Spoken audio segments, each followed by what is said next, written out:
ଆପଣ ଜାଣିଛନ୍ତି କି ମଣିଷର ଭାଗ୍ୟ କେବଳ ତାର ବଡ଼ କାମରେ ନୁହେଁ ବରଂ ତାର ଛୋଟ ଛୋଟ କାର୍ଯ୍ୟ ଓ ଅଭ୍ୟାସ ମଧ୍ୟରେ ଲୁଚି ରହିଥାଏ।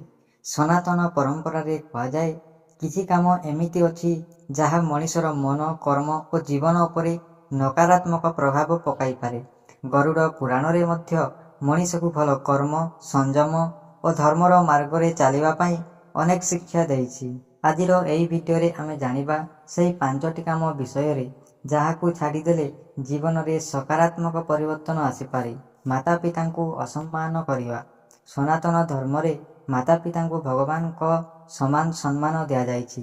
ଯେଉଁ ମଣିଷ ନିଜ ଜନ୍ମଦାତାଙ୍କୁ ଅବହେଳା କରେ କିମ୍ବା ତାଙ୍କ ମନକୁ ଦୁଃଖ ଦିଏ ସେ ନିଜ ଜୀବନର ସବୁଠାରୁ ବଡ଼ ଆଶୀର୍ବାଦକୁ ଅଣଦେଖା କରିଥାଏ। ମାତାପିତାଙ୍କ ସେବା କେବଳ ଏକ କର୍ତ୍ତବ୍ୟ ନୁହେଁ, ଏହା ଏକ ପବିତ୍ର କର୍ମ ବୋଲି ଧରାଯାଏ। ତାଙ୍କ ଆଶୀର୍ବାଦ ମଣିଷକୁ କଠିନ ସମୟରେ ଶକ୍ତି ଦେଇଥାଏ।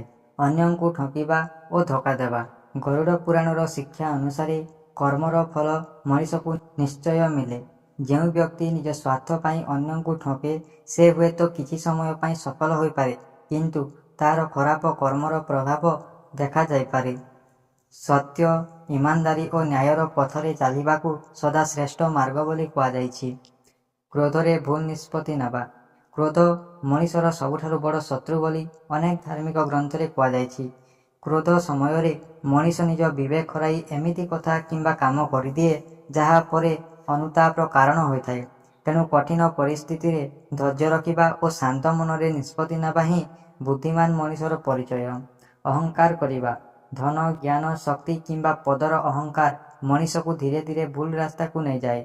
ଯେତେ ବଡ଼ ହେଲେ ମଧ୍ୟ ନମ୍ରତା ରଖିବା ମଣିଷର ସବୁଠାରୁ ବଡ଼ ଗୁଣ। କାରଣ ସମୟ କେବେ କାହାର ପରିସ୍ଥିତି ବଦଳାଇ ଦେବ ତାହା କେହି ଜାଣିନାହାନ୍ତି। ଖରାପ ଚିନ୍ତା ଓ ଖରାପ କର୍ମ କରିବା। ମଣିଷର ଚିନ୍ତା ହିଁ ତାର କର୍ମକୁ ନିର୍ଦ୍ଧାରଣ କରେ। ଯଦି ମନରେ ସବୁବେଳେ ନକାରାତ୍ମକ ଭାବନା ରହେ ତେବେ ଜୀବନରେ ମଧ୍ୟ ସେହି ପ୍ରଭାବ ପଡ଼ିଥାଏ।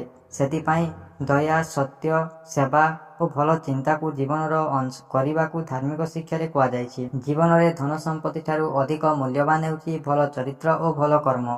ଗରୁଡ଼ ପୁରାଣର ମୁଖ୍ୟ ସନ୍ଦେଶ ହେଉଛି ମଣିଷ ନିଜ କର୍ମକୁ ଶୁଦ୍ଧ ରଖିଲେ ଜୀବନରେ ଶାନ୍ତି ଓ ସନ୍ତୋଷ ପାଇପାରେ। ଏହି କଥାଗୁଡ଼ିକ ଧାର୍ମିକ ବିଶ୍ୱାସ ଓ ଆଧ୍ୟାତ୍ମିକ ଶିକ୍ଷା ଉପରେ ଆଧାରିତ। ଭିଡ଼ିଓଟି ଭଲ ଲାଗିଥିଲେ ଲାଇକ୍ କରନ୍ତୁ, ସେୟାର କରନ୍ତୁ ଏବଂ ଏଭଳି ଆଧ୍ୟାତ୍ମିକ ଭିଡ଼ିଓ ପାଇଁ ଚ୍ୟାନେଲକୁ ସବସ୍କ୍ରାଇବ୍ କରନ୍ତୁ। ଜୟ ଜଗନ୍ନାଥ।